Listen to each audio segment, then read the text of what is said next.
They are finding themselves in the church talking about a job and they just don't understand. Why would a church start a business? That seems weird. If a church did start a business, why would you employ me? I was really frustrated, to be honest. There were people I was discipling who'd come to know Jesus. So their lives had changed, but they were still living in the same areas, still surrounded by the same bad influences. And then there were lots of middle-class people like me who would help with making someone more employable, CV writing or a suit or bus fare or interview practice. There was no one who could actually say, I will give you a job. Not just I will give you a job, I'll help you to keep that job.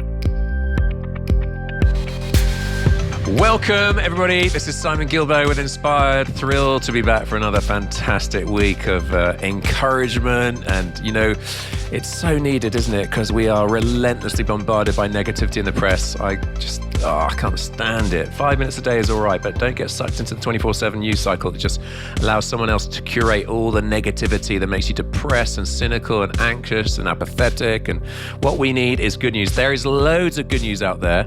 And that is why the podcast, I think, is doing so well, because we need to hear good stories. I've got no doubt this week you're going to be inspired because we've got with us the wonderful Matt Parfitt. Welcome, Matt. Hi, Simon. It's great to be with you. Yeah, really looking forward to this. You know, everyone's got a different journey. Our paths crossed a couple of years ago. I was doing a faith in business event I was speaking at, and Matt got in touch. And what I love is even in the last, year, beautiful, further stunning stuff has happened. So Matt's a serial social entrepreneur. He runs Grace Enterprises, and I don't want to say anything else, Matt. Let's just get into it. So let's go back to childhood. You had quite a smooth childhood, didn't you? Yeah, really blessed to be part of a Christian family. So Christian parents, strong and happy home and marriage, and really blessed in that way. Got on well at school, was sporty, fairly popular. So no real challenges. Life was good. And I guess that's set me up for what's come next. But it did mean that I didn't actually come to know Jesus for myself probably until I was 22. Okay. So had known all about him all through childhood, of course, gone to church all the way through my whole life. That was the regular occurrence. But actually, in terms of it making a difference to me, it wasn't until like post-uni and actually looking into it for myself. Is this true or not? Because I found myself living like on a fence that doesn't exist. I wasn't quite fitting in with my uni mates and going out, and I wasn't fitting in at home and church either. And just it's either true or it's not. So looked into it then. So did you study business?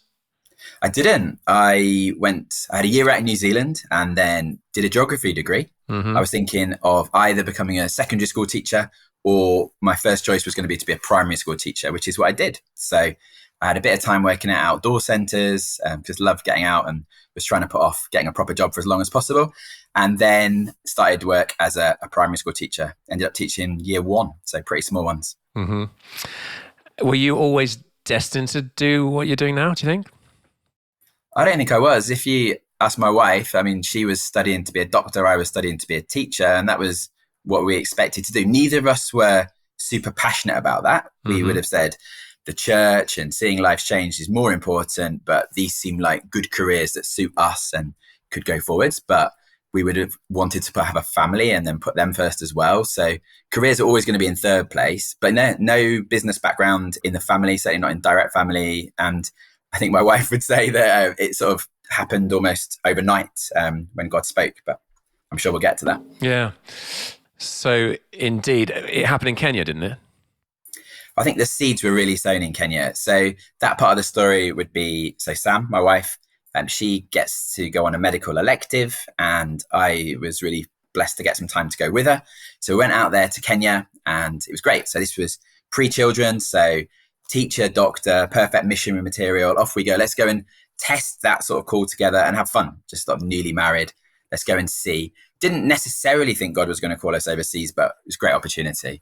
And we didn't feel called overseas. Like, that wasn't the thing that we felt like God was saying. But at the end of that time, we went to a New Frontiers church up in Meru, saw an amazing pastor. And it's still to this day the best church I've ever seen because it was like the closest to heaven.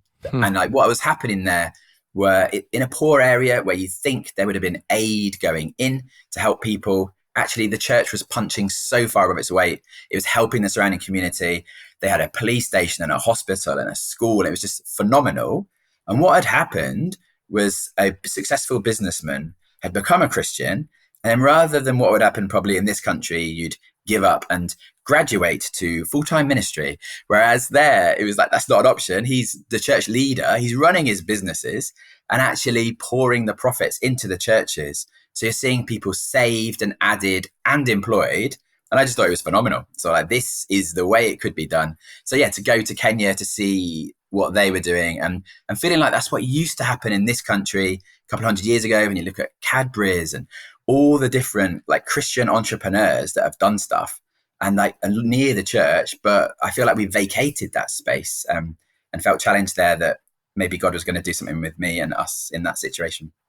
So go on. I just want to set you up to tell the story. Go for it. Well, it was, so I was really frustrated, to be honest. I'm frustrated with God, which is always a dangerous place to be. But there were people I was discipling in Nottingham, which is where we're based. And it was the people who'd come to know Jesus. So their lives had changed, but they were still living in the same areas, still surrounded by the same bad influences, too much time on their hands, not enough money. And then there were lots of middle-class people like me or Sam and solicitors and others in our church who would help with making someone more employable. So CV writing or a suit or bus fare or interview practice. But ultimately, there were no employers. There was no one who could actually say, I will give you a job. And even beyond that, not just I will give you a job, I'll help you to keep that job, because there's probably all kinds of reasons why someone isn't working. And I was just getting really frustrated with God, like, where are the tradesmen? Where are the businessmen? Where are the business people? Why is this not happening in our church? And very clear moment on a Saturday afternoon at a Jubilee Plus conference. This is 2007.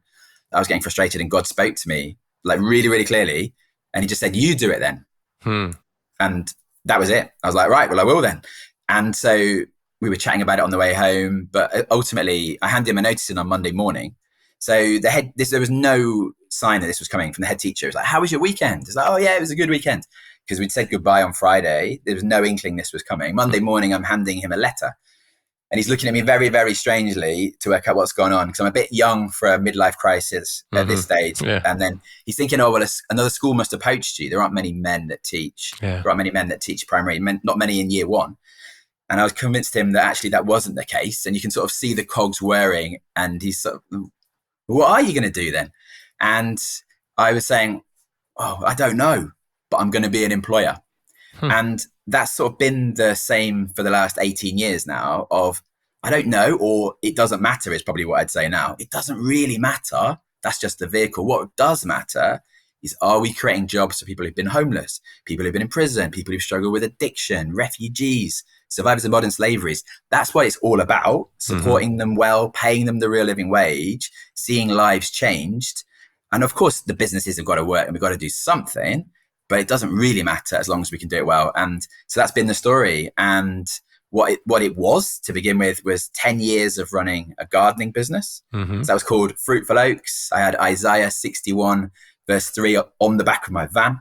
And I can tell you there aren't many vans at builders merchants at 7:30 in the morning that have got Bible verses on them. So that was some interesting evangelism opportunities to explain what the heck that was. And you can put the expletives in and actually saying, like, no, in a completely different group of people that I wasn't going to meet before, telling them about what we were doing, but more importantly, why we were doing it. And so I did that for 10 years, but there was always a frustration of wanting to do something alongside the church and believing that we could do so much more. And it was never about gardening. And I was always conscious of the people we're not employing, because I was only employing physically fit men, really. It was like long, hard days. God was super faithful. So it grew from like maintenance to landscaping and driveways and decking and all sorts of stuff. But it wasn't a really diverse employer. And that was a frustration to me. So when did you set up Grace Enterprises? Yes, that was 2017. So we started in September 2017, and that was alongside the church. So I go to Grace Church in Nottingham, and I was always passionate about the church has got to do more than food parcels, night shelters, soup runs. Like, Jesus has promised life and life in all its fullness. And we've got people here who've been saved, brilliant. But in the meantime, surely we can't be giving out a second food parcel, third food parcel. How could we do more? And so I've always been, and that's me not me knocking charity, like we need to do that relief work, absolutely. But what's this next step was the bit that I was really passionate about doing. And so the church elders, in a really tumultuous year, prayed about it, and decided it was from God. And so said yes. And so we started off Grace Enterprises, which is all about creating life-changing jobs, all about employing the kind of people I just mentioned, those who face major barriers to work, but doing it holistically and doing it well. So trying to be a godly employer. So thinking about cleaning, which was our first business, commercial cleaning, in an industry where people often aren't paid the real living wage, they're paid the minimum or less, where there isn't necessarily sick pay and holiday pay. It's like, how could we be a good employer? How can we be a godly employer? How can we bring a bit of light into a dark industry? And that's been like the first one that we started. So I know Antoinette, who I know you know well as well. And Antoinette Daniel, fabulous. Yeah, and Charlie Walker, Clean for Good. There are quite a few where actually this is a real opportunity to run a cleaning business and provide that service, but do it with grace and compassion and bringing a really godly light into that industry. Give us a story of one of your precious ladies who was empowered. Yeah, there are so many, but I can think of one lady who joined us who, her story was awful. Like, she'd been sexually abused from the age of 4. And I think at the time I had a 4-year-old girl, and it was just her existence was so different from my daughter's. It was just really hard to just get my head around it. And so being able to employ her for a really long time, being able to support her holistically, seeing her life transformed, not necessarily to what someone looking as a middle-class person would look, oh, that looks great, but actually so much better than it was. And at one point, she even said to me, thank you for not sacking me when you could have done. And she was quite right, we could have done. Thank you for not sacking me. This job is the only thing that kept me going. I would have ended it all if it wasn't for this job. And that just really caught me, because I was thinking about all the times, yeah, you have made my life really difficult at times.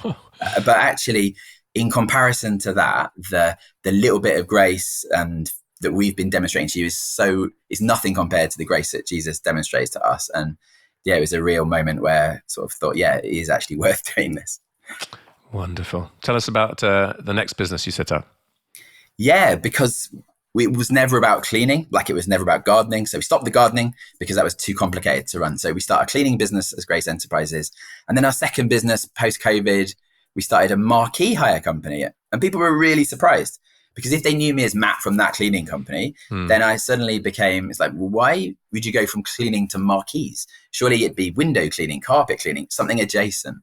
But we were like, no, it was never about cleaning. Marquee hire. So we do weddings and corporate events, putting marquees up that are great with linings and chandeliers. And there's nothing sort of naff or second rate about it. And I'm really passionate about Christians doing business well. And like, if Jesus ran a marquee company, what would it be like, is the sort of running ethos. So doing it really well, but choosing to create jobs for people. And you can already understand that the people we employ in a field, in a team, putting a marquee up, it's a very different job from cleaning in an office or on a construction site day in, day out. And that's why we do it.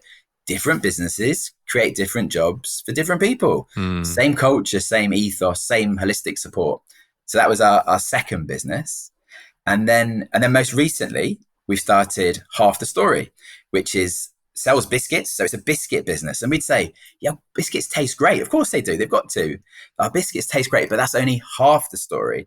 The reason why we do what we do is because of the people we employ, the lives we see changed.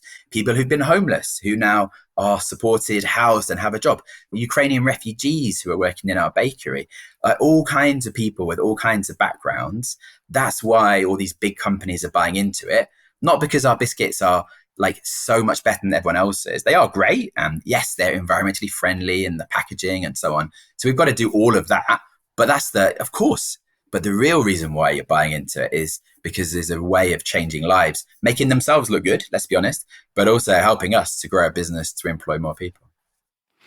I was listening to Anthony yesterday, one of your people. Should we just have that clip and you tell a bit more of his story? Yeah, Anthony is a phenomenal guy. I absolutely love him to bits. And he came to our church and he came to know Jesus. So he puts it very, very clearly. But his background, he would say he was addicted to something from his very early teens and an addictive personality. Every barrier you can imagine he's faced at some point. And to hear his story it really does bring a smile to the face. Well, let's just hear a little bit from Anthony then. My opinion of the church was it's rather stuffy and old-fashioned, and there's people kneeling down and chanting and sprinkling holy water and things like that. It was something I didn't think that. I thought it was about things that you had to do, and I didn't think that I had it in me, so I kind of kept away from the places. There's food banks, there's charities that do this, that and the other, but that is doing things for you, whereas this job is enabling you to do things for yourself.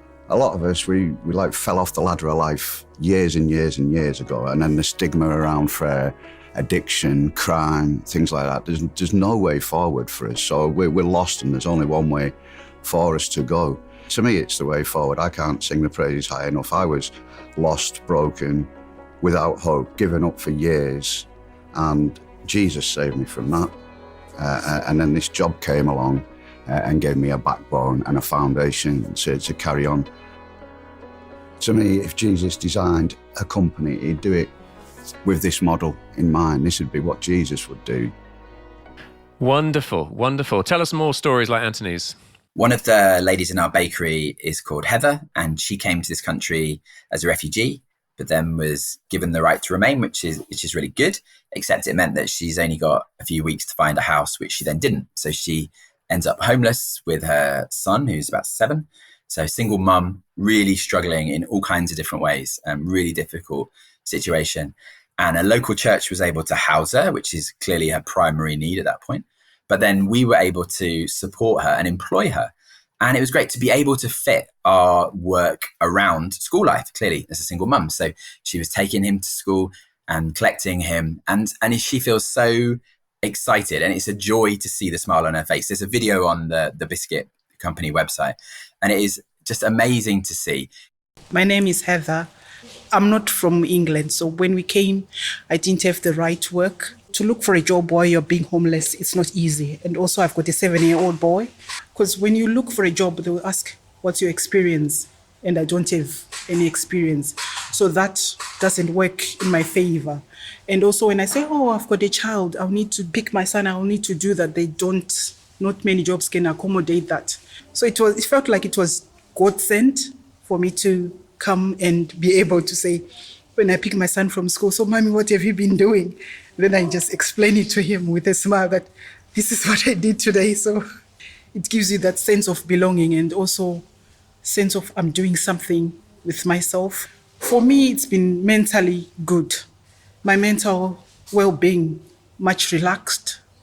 I don't have to worry like thinking, oh, I'll have an extra bill to pay. I'll think it gives me that stability for myself and for him as well. So they don't discriminate where you're coming from, where you are, and it's nothing.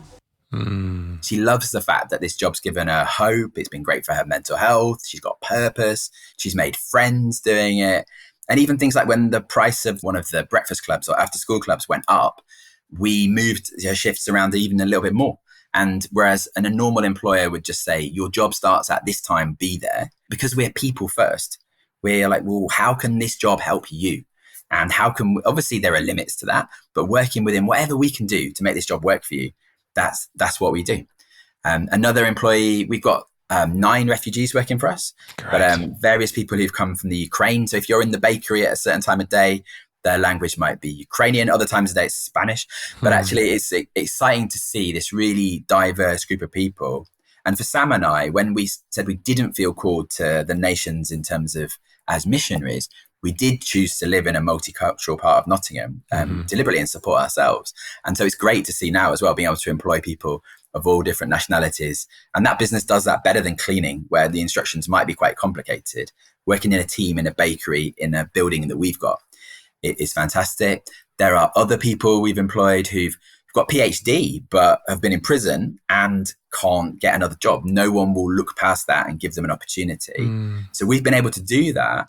And we're not expecting those people to stay with us forever. we believe we're a stepping stone for most people, destination for a few, and that's fine because we're a business. So the fact that we're not a government scheme, we're not having to kick everyone out at 6 months and replace them with someone else. So we can employ people long term. But for most people, they come to us when no one else will employ them. We can employ them, support them, help build them back up, empower them, and then they move on. And we celebrate losing our best people, which is a real kingdom upside down thing of like, we recruit people no one else will. We then celebrate when people leave and start all over again. And there are so many stories like that. There was a guy who worked in our cleaning business, and I posted a photo when he worked for us on his first day, his bill on his first day at work. He was 52, and I was putting his first day at work ever. Oh, wow. So he'd left school at 17, so 35 years unemployed. He came to church initially for a food parcel, stayed for the community, became part of it, started volunteering, got baptized, then actually starts working for us. It was a phenomenal story. It made the front page of the local news because him working for us. But what wasn't written was that 6 weeks later, his son was knocking on my door and asking for a job. Now, his son had left school at 15 with no qualifications and no actual desire to work because he'd never seen anybody work. Yeah. But within 6 weeks, he'd seen the change in his dad. He'd seen a bit of light in his eyes, a bit more money, a bit of purpose. And he was asking if he could have a job. So, of course, we employed him as well. It's just amazing to see those chains of worklessness start to get broken. Yes, generational brokenness being dealt with in Jesus' name. Love that. Oh, wonderful, Matt. Tell us, Sam, you went out to Africa initially, teacher-doctor combination. What's it look like for her? Yeah, very different. So our story is me being really excited. God's called me to do something, called me into something. I'm like, brilliant. I'm following God. Off we go. Whereas for her, it was really costly obedience as God called her out of something. And actually, it was really clear. You'll have to hear her story sometime, but how God spoke to her, and she did not want to give up being a doctor. She had worked so hard to get to the end. And but God clearly was asking her to stop. And so I think medicine's such a tricky one because it genuinely changes your identity. You've got different letters before your name, and it just the way that the esteem that doctors are often held in society. So I think she found she would never have said that doctoring was her primary thing, but God clearly called her out of it. And so we went as teacher doctor. Now she's the person that actually leads the holistic employee support that we do. So it's a bit too simple to say I and a lot of the other team like help get people jobs, and then Sam and the others in the employee support team help people keep that job. But it's not a million miles from the truth. And so she's involved there now, and people would ask her when she left, it's like, why would God get you through all your exams? So she never failed one. Why would God get you through all of these and then call you out of it so quickly? Why would you? Surely you keep your hand in. The kids are young. Stay on the medical register. Don't cut that off because it'll be so hard to get back. But it felt like God was saying, like, to clearly cut it off completely. It was just a real challenge and a real act of sacrifice and obedience from her. But yeah, now she would say that she's experiencing life in all its fullness in a much better way, and being able to use. People were saying, what a waste of all this training. But actually now that's not the case, and seeing how God uses things, even though Sam would say it's her plan B and not her plan A, but she can see how it actually is God's plan A.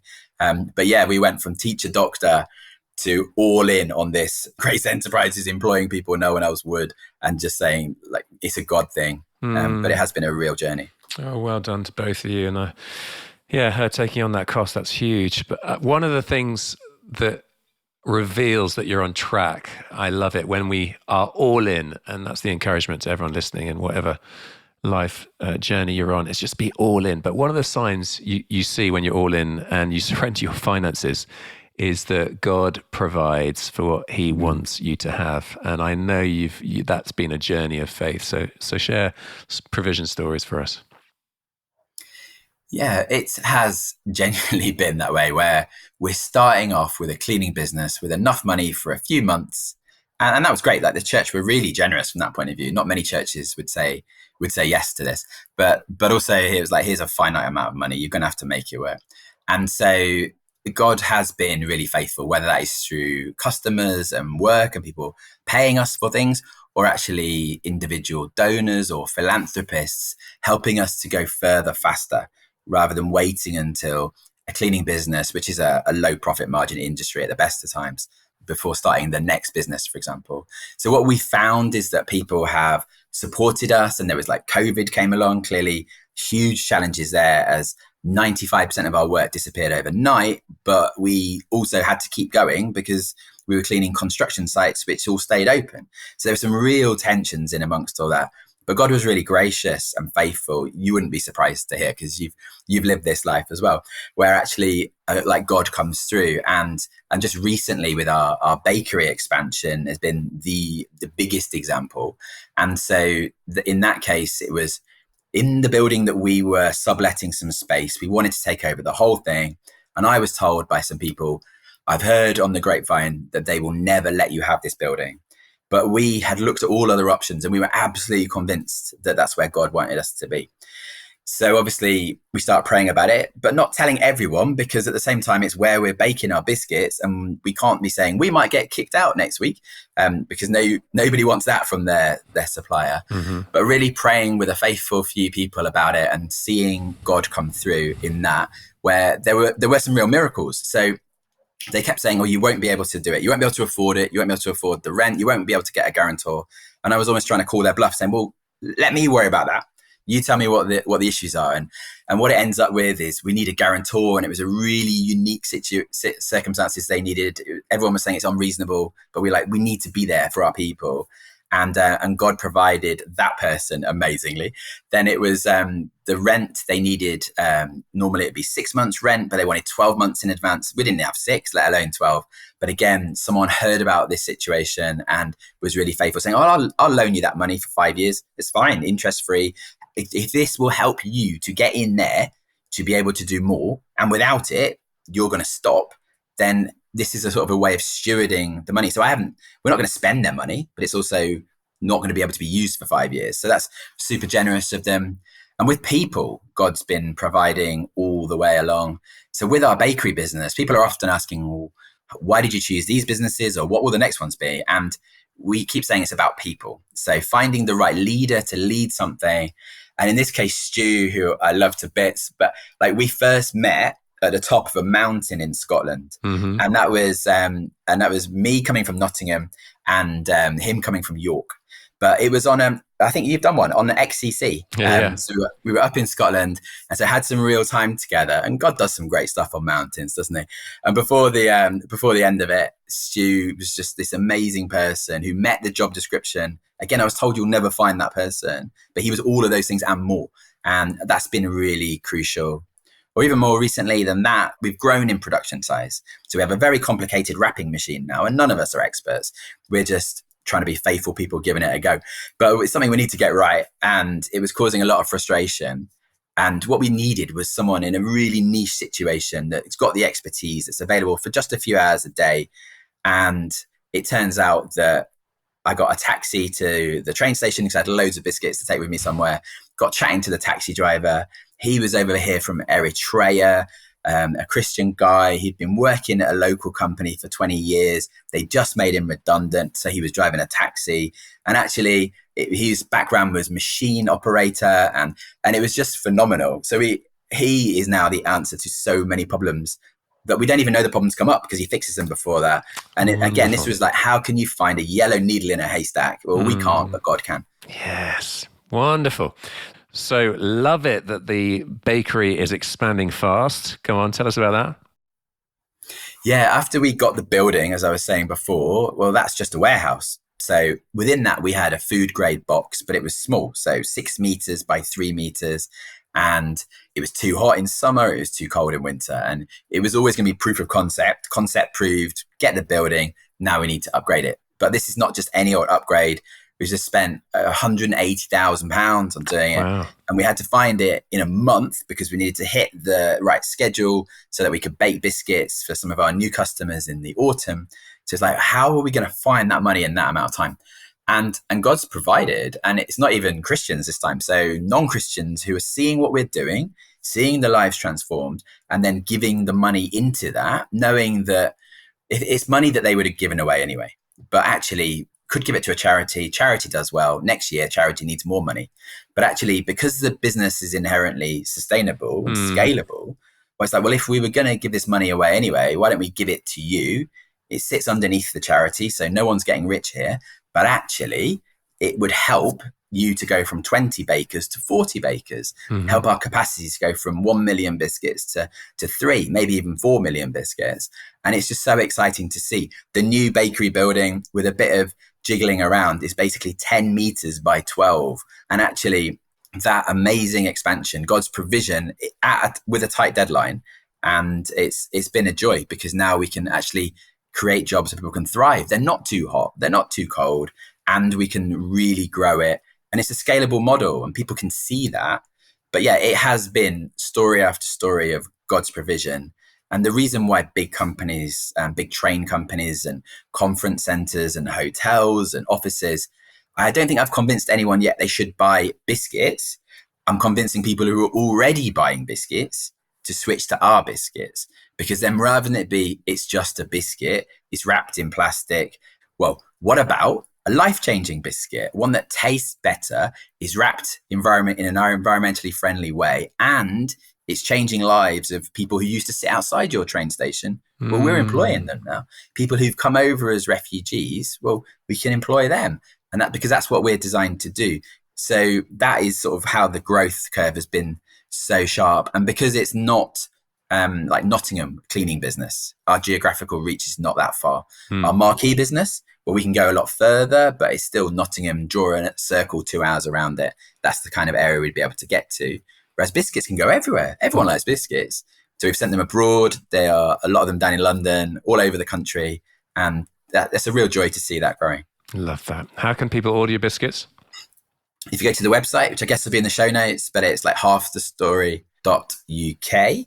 And have a look. Or there are some coffee shops in Nottingham, but it's mainly, our customers are mainly big companies. So buying biscuits by the pallet load. So depending on how many biscuits you can get through, we're not doing lots of retail just yet, but in your offices, whether you're an architect or on a construction site or others, if you want to stand out from the crowd and be doing something social, then we'd love to talk to you. Yeah, wonderful. So you've won lots of awards. A couple of days ago, you had this fantastic ceremony honouring you for what you've done. Tell us about it. Yeah, we were one of the winners at the Centre for Social Justice Awards down in Westminster. And they connect grassroots charities like us with the corridors of power and influencing policy, and philanthropy being in the middle of that as well. So yeah, it's a real honour. They talk about it being the Oscars of the charity world. And so alongside some amazing organisations, and not surprising to us, but surprising to everyone else, percentage of those charities have got a real Christian root, which is always good to see that there are Christians involved in social justice and leading the way. But yeah, for us, this is a really big one, because they can see that we're at the enterprising end of the charity spectrum. And so when there is a general lack of money, and people talk about a cost of living crisis becoming a cost of giving crisis, so there's less money to go around. And always on any grant application, they'd be saying, "Or how are you going to be sustainable if we give you this grant? When it ends in 3 years' time, what's your plan?" But for us, because it's more like, well, what we need is that money to seed fund something that is inherently sustainable. We won't be coming back to you for more money, because it will be growing and it will sustain itself. I think the truth is I will go back to them for more money, but that would be to start the next business. But in this one, it would be, help us to do something and then help it to grow and scale. But I'm excited about us. We've always believed it was bigger than Nottingham and even bigger than the UK. But actually the ability to empower and enable churches to employ people and be a light in the darkness in the community, but also to get involved in policy stuff. So how can we make a difference? There are so many things that we're fighting against in the housing system or the benefit system or with refugees. We'd love to be able to speak into that, the prison system. We'd love to be able to speak into those and actually not just help people, empower them once stuff's happened, but actually be preventative as well. And so hopefully that'll happen more in the years to come. That's so good. I love it that there's you just drip and ooze integrity, personal integrity. You chose to not get the biggest mortgage. You decided to live beneath rather than within your means. Makes me think of a few weeks ago, we had Shane Claiborne on. He talked about, watch out, just a warning that as you climb the ladder of social mobility, you might bump into Jesus who's on his way down. I found that very challenging. Yes. Because the normal progression is upward mobility, and there's nothing wrong with that if you're, doing well in life. But actually, we can make key choices, can't we? That just mean that more resource capacity is released to bless other people. So, tell us a bit about that. Yeah, absolutely. So post Kenya, we were really conscious that it was for us to go overseas, we would probably need friends and family and the church to send us out. And the cost of doing that was vast compared to, well, actually, we got the nations on our doorstep. We could live in a multicultural part of Nottingham. We can witness to our Nepali neighbours and our Portuguese neighbours, and people from all over the whole world were there. So it was a choice of where we lived, and we could support ourselves. At this time, we didn't have any children. So we were a teacher, doctor, both working full time. So we could give loads of money away and support ourselves and support other people in mission rather than needing to be supported to be elsewhere. And so I think that comes from a heart of wanting to help others, but also we were hoping to be blessed with children, and then we wanted to look after them ourselves. So therefore, we were always setting up our lifestyle to live off one salary, and so that we could be flexible about childcare.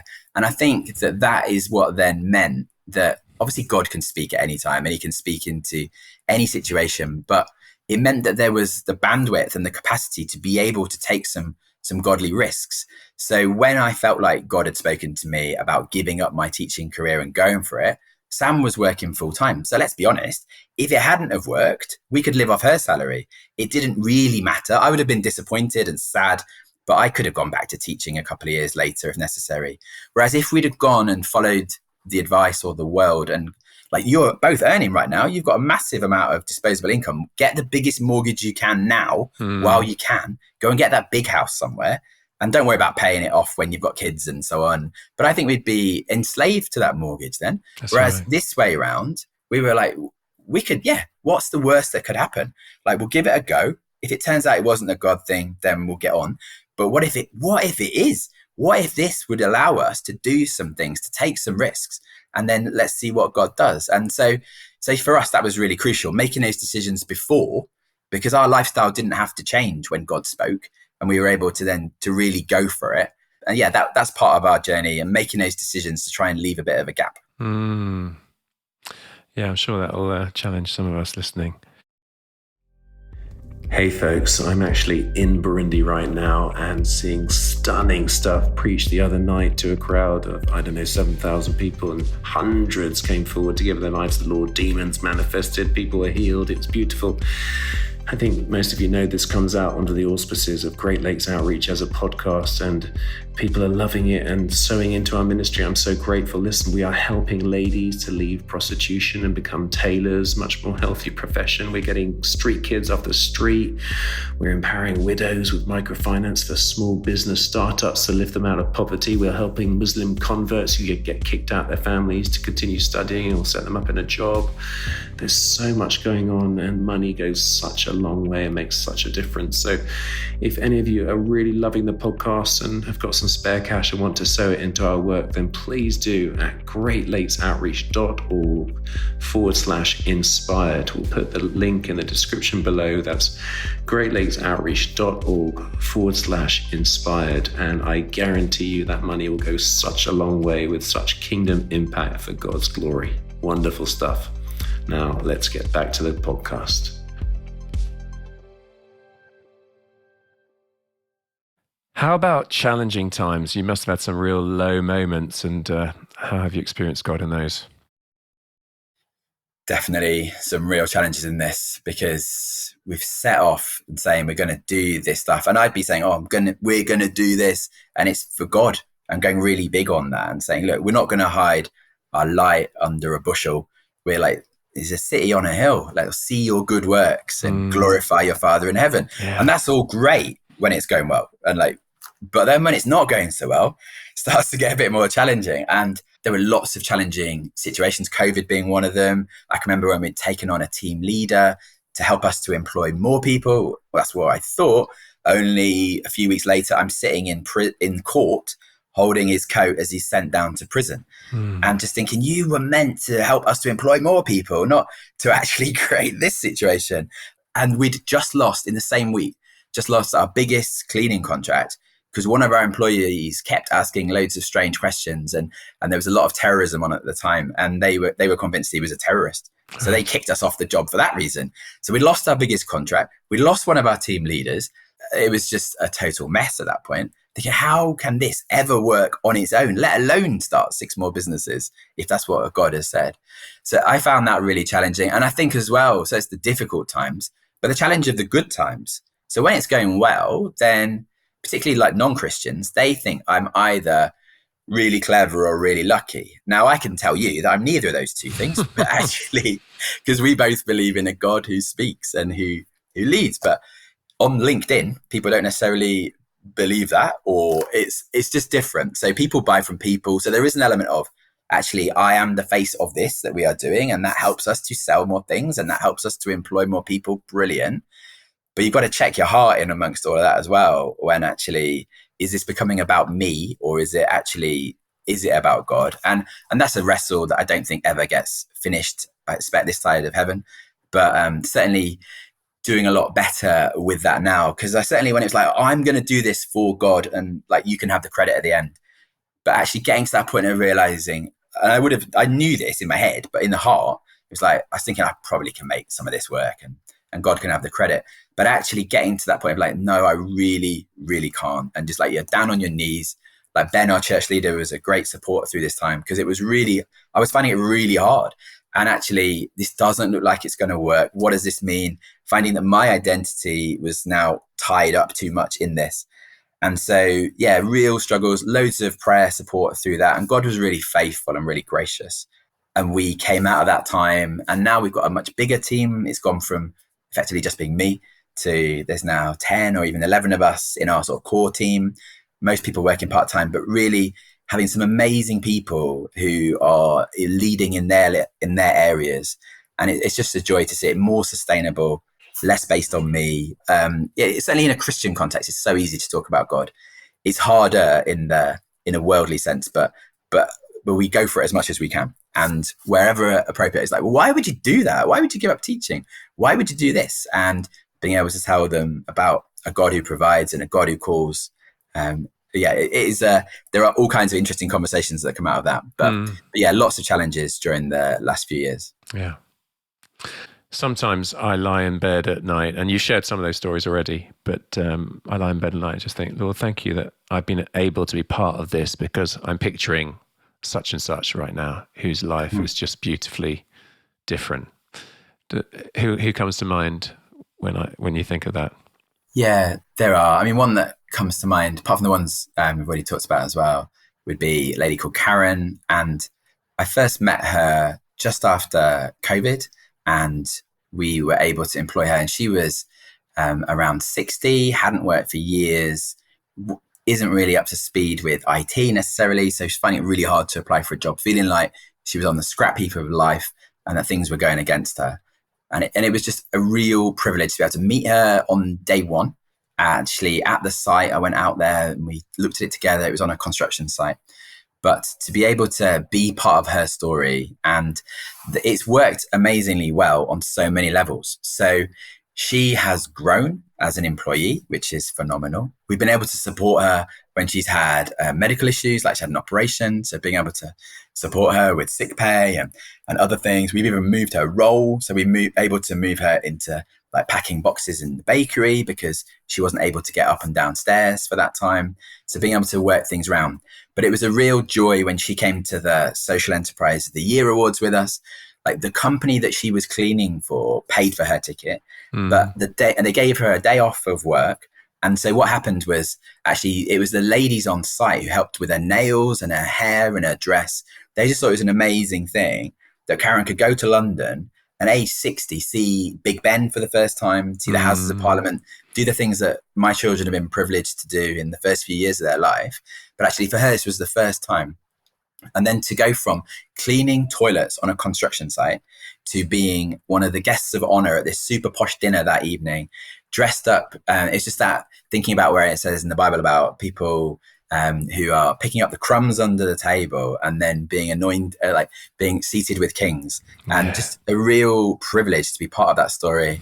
And she's on a faith journey too. She would tell you she's not interested at all, except all of her friends seem to be Christians now. And there's someone from her church that is actually mentoring her and like alongside her.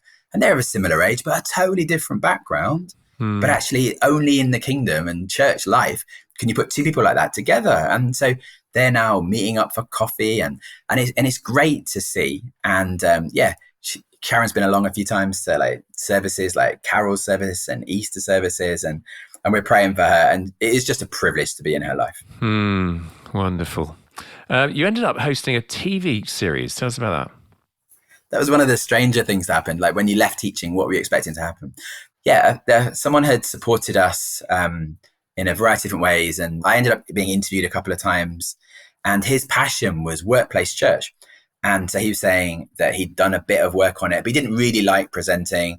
And also he was a bit older and knew that I knew various different people. So a bit like you with this podcast, went around the country. Antoinette was one of the people that I went and interviewed, for example. And so actually they were saying it was a series was called All In. It's on TBN if anyone wants to catch up with it. But actually going to meet people in different circumstances who've gone all in. And so that ranged from someone who'd given up their career to do singing lessons up in Lancaster with people struggling with dementia and old age. Or it was someone setting up a kingdom school down in Kent, or a carpet recycling company in up in Lancashire as well, where it was just amazing to see what does it look like to go all in when you make decisions that don't make worldly sense, and about God's faithfulness and God's provision. But then another episode being at UBS Bank. So being able to see St. Paul's and just the poshest situation. And a great guy there, Tom, who I'm friends with, is like going all in for him. It's not a financial sacrifice, but more of a time sacrifice and putting himself in those positions, but believing that's where God's called people to be, that it doesn't always look the same. It isn't that we should all be missionaries. We shouldn't all be church leaders, but God can use us in so many different spheres, but it is possible to go all in each of them. And that was really exciting. And I enjoyed it. It was good fun presenting that. So looking ahead, what's the plan? What's the vision for the future? I don't want to sound like God speaks to me directionally all the time, because I think it's 10 years between 2007 about giving up my job and then 2017, a really fresh vision for Grace Enterprises that I took to the church. But that's the one time I think I've had a prophetic dream. And so woke up with it like this.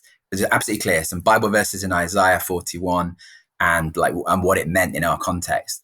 So really genuinely believe that we're called to do 7 different businesses of different shapes and sizes, all with the same culture and same ethos. So that is where in Nottingham, the UK, and then beyond. And so when I was saying that to people, like my wife hates like big picture stuff. So we don't talk about this. So hopefully she's not listening. But actually it's that idea that this is what God's called us to do. So we genuinely believe, and I've been saying it all along, like we're going to do 7 different businesses, and also aware that 7's a biblical number, isn't it? So it might be more than 7, but let's go with 7 for now. But actually things keep growing. And I think people are interested in, well, that's bold to say it, because so either it's from you and we're going to watch you crash and burn, or it's from God. And that will be exciting to see. This isn't a story being written backwards from age 70 and retired and saying, look what God did, which is great to read those memoirs and testimonies, but actually saying, look, I believe in a God who speaks and he's just spoken. So I'm going to go for it. And there's no way I can start 7 different businesses, hold it all together, make it all happen. And there never was. But it's not about whether I can do it. It's about whether God's going to do it. And then do I want to get with him and get on the journey or not? And so that has been our story. That is our story. So I would say just straight up, that's what we're going to do. 7 different businesses of all different shapes and sizes, all employing people, all sustainable, all helping the churches in local communities to be a light in the darkness, to be Jesus's hands and feet, Monday through Friday, maybe Saturdays and Sundays as well. But actually being able to employ people, because there are a lot of people who who want a job, who are not knocking on our door at church saying, I've got a Jesus-shaped hole in my heart, please can you tell me about him? People aren't saying that as a general rule to us. But what is happening is people want a job and they need to support their families. And our businesses happen to be based at the church. So they are finding themselves in the church talking about a job, and they just don't understand. Why would a church start a business? That seems weird. If a church did start a business, why would you employ me? Because I've just told you there's no way that I believe this mumbo jumbo, and I don't believe it. And if you told me I've got to believe it, you can stick this job. And again, you can carry on to some expletives in that sentence. But I was able to say to him, no, that's not why I'm going to give you the job. If you want to ask me why I've given up teaching, if you want to ask Sam why she's given up being a doctor, we'll happily tell you. But you don't have to believe what I believe, and we're going to give you the job anyway. So we're faith-based, not faith-biased. I mean, we're an employer. We've got to employ people and be fair in the way that we do things, which we are. And we want to demonstrate Jesus' love to everyone, not just to people who believe in him. And then see people come to know him in the process. So that's where I believe that churches, I don't know any churches that have got too much money.